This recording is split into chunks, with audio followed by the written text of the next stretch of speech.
Continuando nossa aula 6, vamos aí para a parte 2. Iremos falar sobre o título 5 dos níveis e das modalidades de educação e ensino. Então, vamos aí para a nossa parte 2 da aula 6.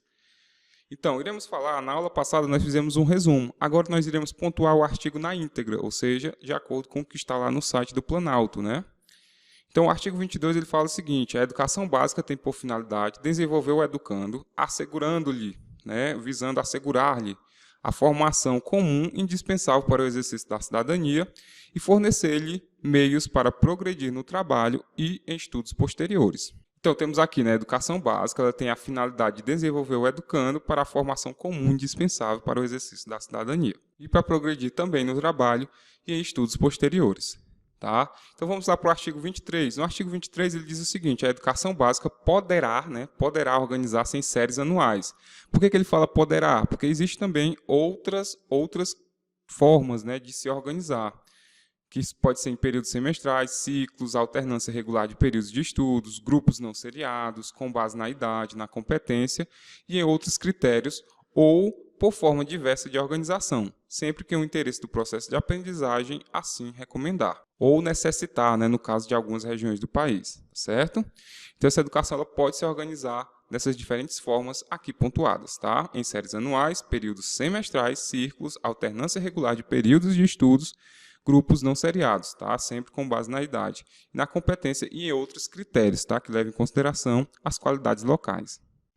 No parágrafo 1º do artigo 23, temos o seguinte: a escola poderá reclassificar os alunos, inclusive quando se tratar de transferências entre estabelecimentos situados no país e no exterior, tendo como base as normas curriculares gerais. Tá? No parágrafo 2º, é pontuado o seguinte: o calendário escolar deverá adequar-se às peculiaridades dos locais. Foi aquilo que eu falei, em épocas de chuvas, a escola deve se adaptar, o calendário escolar deve se adaptar a esse tipo de situação, inclusive climáticas e econômicas, a critério do respectivo sistema de ensino, sem com isso reduzir o número de horas letivas previsto nessa lei, que são os 200 dias letivos, e quando ele fala de número de horas, são as 800 horas para o ensino fundamental, e para 1.400 horas para o ensino médio, ok?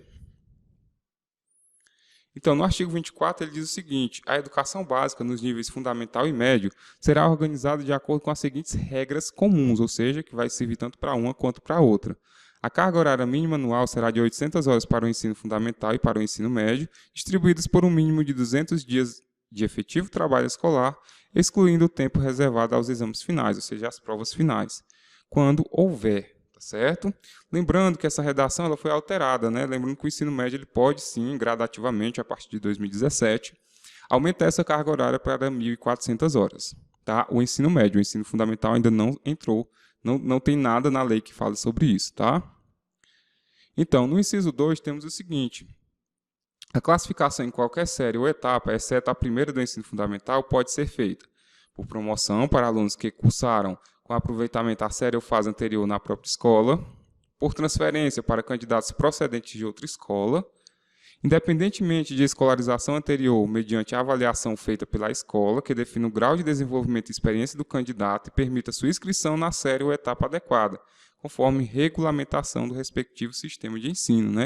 Então, por exemplo, um aluno ele é muito inteligente, ele está no 8º ano, e ele tem condições de ir para o ensino médio direto. Então, a escola pode fazer uma avaliação para ver se ele está apto a entrar no ensino médio. Ok? Então, temos aqui no artigo 24, no inciso 3, ele diz o seguinte: os estabelecimentos que adotam a progressão regular por série, o regimento escolar pode admitir formas de progressão parcial, desde que preservada a sequência do currículo, observada as normas dos respectivos sistemas de ensino. Lembrando que sequência está com a trema, porque esse texto ele foi tirado direto do site do Planalto. Por esse motivo, como a lei ela é muito antiga, é dos anos 90, sequência ainda está com trema, tá?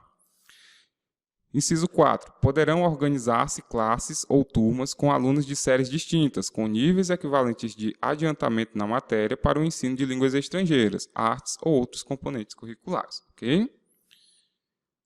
Então, no inciso 5º, ele diz o seguinte: a verificação do rendimento escolar observará os seguintes critérios, avaliação contínua e cumulativa do desempenho do aluno, assim como nós vimos lá no nosso resumo, com prevalência dos aspectos qualitativos sobre os quantitativos, ou seja, as qualidades do aluno se sobrepõem à nota que ele tirar, né, a nota numérica. Claro, a nota sempre vai ser numérica, né? Então, por exemplo, o aluno tirou um 5, aí na nota de conceito ele tirou um 10, que ele é muito comportado, né? 5 ele tirou porque ele não compreendeu o assunto, por exemplo.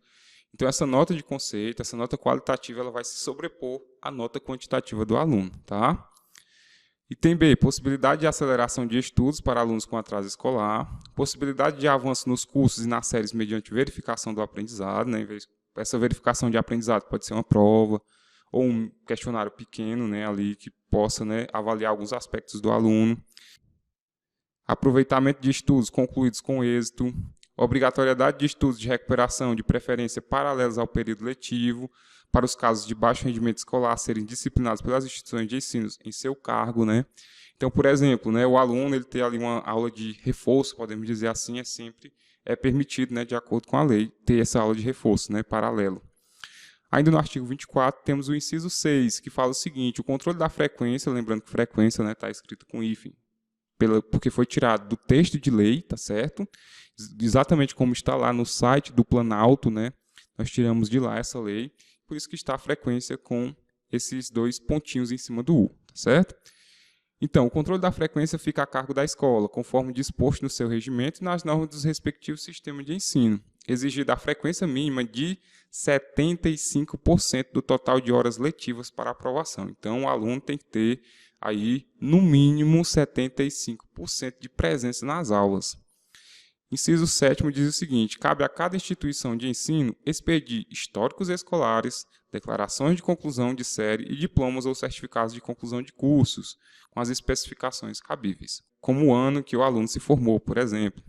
Então, ainda no artigo 24, no parágrafo 1º, ele diz o seguinte: a carga horária mínima anual de que se trata o inciso 1 do caput, né, ou seja, do início do artigo, deverá ser ampliada de forma progressiva no ensino médio para 1.400 horas, ou seja, de 800 horas para 1.400, devendo os sistemas de ensino oferecer no prazo máximo de 5 anos pelo menos 1.000 horas anuais de carga horária a partir do dia 2 de março de 2017. Então, a partir de 2017, né, como nós estamos na gravação desse vídeo em 2021, tá?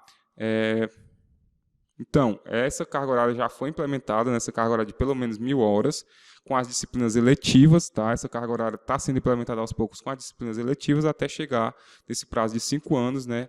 E ser implementada às 1.400 horas. No parágrafo 2º diz o seguinte: os sistemas de ensino disporão sobre a oferta de educação de jovens e adultos e de ensino noturno regular, adequando as condições do educando conforme o inciso 6º do artigo 4º, ok? Então, aí, para a gente fechar, né, sobre o artigo 25, temos o seguinte: será objetivo de permanente das autoridades responsáveis alcançar a relação adequada entre o número de alunos e o professor, a carga horária e as condições materiais do estabelecimento. Tá? Então, será objetivo das autoridades responsáveis, ou seja, prefeitos, secretários, serão responsáveis por alcançar essa relação, tá, adequada entre o número de alunos e o professor. No parágrafo 1, disse o seguinte: cabe ao respectivo sistema de ensino, à vista das condições disponíveis e das características regionais e locais, estabelecer parâmetros para atendimento do disposto neste artigo, tá certo? Ok? Então, agradeço a você pela sua atenção, obrigado por ter chegado até aqui, continue firme e forte nos seus estudos e até a parte 3 da nossa aula 6.